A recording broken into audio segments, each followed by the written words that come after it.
cash flow planning is one of the most important things that you should be considering all throughout your career. So for those of you that earn a high income and you have excess cash flow coming in, or cash that's just accumulating in a bank or a savings account, it's very important to develop the skill of allocating your assets, because over time this can have a compounding effect. It can either have a compounding effect in the positive way, such as through stock market returns or real estate returns or building equity in a home or a business, or it can also have a compounding effect in a negative way by either racking up debt, interest charges, things like a car loan, credit cards, student loan debt, are all things that can eat away at you in a negative way if you are not allocating your cash correctly. So the first thing to consider when you are allocating your cash is, what are your priorities? So what are your goals for this money? When do you plan on using this money? And how much risk are you willing to take with these assets that you have saved up? So Warren Buffett says one of the most important things that he looks at in a good CEO or operator of any business is how they allocate their profits, how they allocate their cash. So when you are running your business, your family, or if you're your personal CFO, or when you're looking at your personal finances, it's very important to consider how you go about allocating that cash. So with that in mind, you need to make sure that you have what priorities you are looking to accomplish and the time frame for when you're looking to accomplish each one of those priorities. So whether you are trying to pay down debt, save for a large purchase, a wedding, a home, save up to potentially buy some real estate or buy a business, going about it in the correct way is key to making sure that you can accomplish those goals. Because as we all know, we have many varying priorities, whether that be paying off a car, paying off a student loan debt, paying down a credit card, paying down your mortgage, savings for kids' education. With all of these different variables that you could use potentially towards applying your assets to, which one will get you to your goals the quickest, and what vehicles can you use that would get you the best return in order to do so.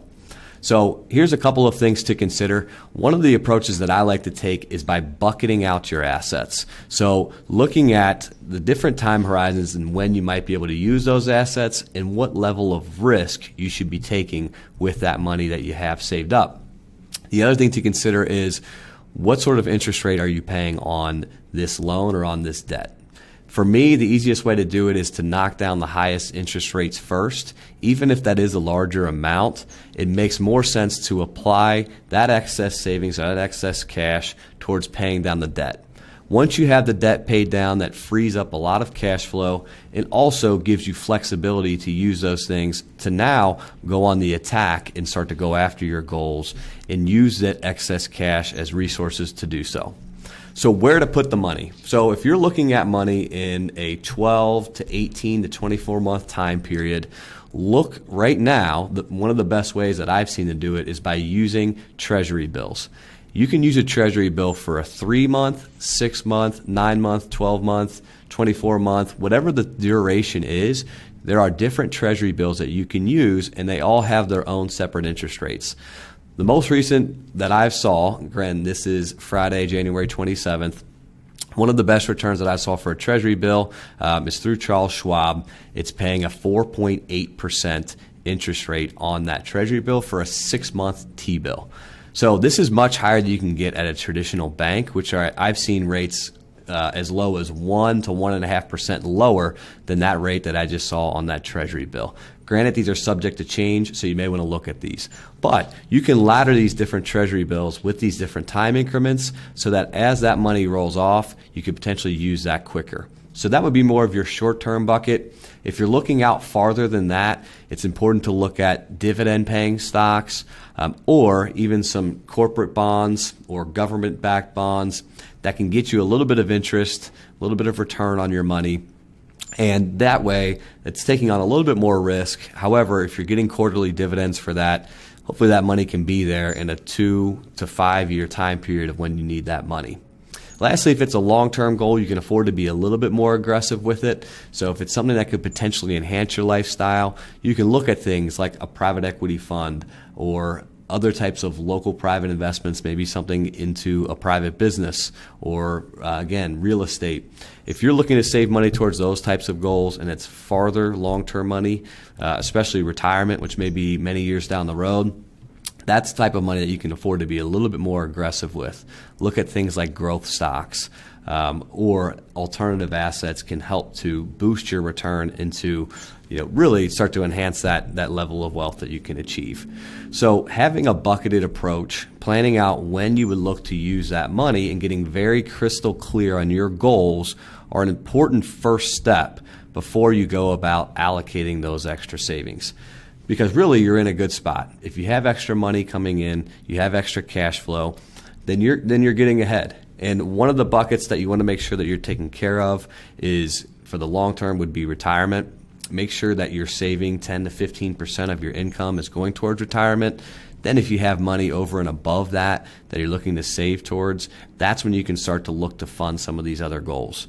If it's paying down debt, pay down the highest interest rate first. If it's something in the short term, maybe it's an investment that you're looking to make, maybe it's a home purchase, rental property, saving for a wedding, college education.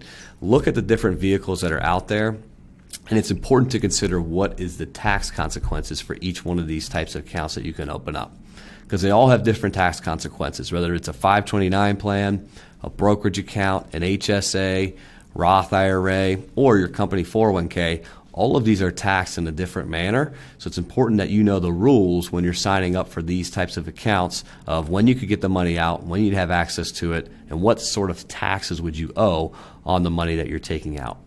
So again, what I wanted to talk to you about was cash flow planning and coming up with a plan and a structure for where your next dollar will go. Make sure that you're allocating your money to maximize the best possible return, with also trying to reduce the level of risk that you're taking with your assets. So again, it's important to keep that in mind. If you've got extra savings and cash coming up, or if there will be some sort of windfall event, whether it's an inheritance, selling a business, selling some sort of asset, make sure that you have a plan in place of how you will bucket this money out, when you will look to use it, and how much risk you should be taking with each bucket of money that you have.